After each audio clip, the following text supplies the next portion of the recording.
বেশ কয়েকদিন ধরেই আমার খুব ফুচকা খেতে ইচ্ছে হচ্ছিল।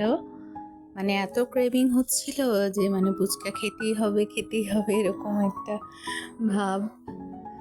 তো কি করব, মানে ঘরে প্রায় সবই ছিল, কিন্তু সব যে রেডি করে খাবো সেটা হয়ে উঠছিল না। আবার বাইরে গিয়েও যে খেয়ে আসবো সেটাও পারছিলাম না। যাই হোক, তো আজকে শেষমেশ মনের ইচ্ছা পূরণই করে ফেললাম, সব রেডি করে খেলাম। তো এখানে একটা টক মিষ্টি ঝাল একটা টক করেছি ফুচকার সাথে খাওয়ার জন্য, সেটা খুবই মজা হয়েছে। আর এখানে আলু ভর্তার সাথে সব কিছু দিয়ে একসাথে আলু ভর্তা করে নিয়েছি, সেটাও অনেক মজা হয়েছে। তারপর আর কি করা, পছন্দের সেই ফুচকাটা খেলাম অবশেষে।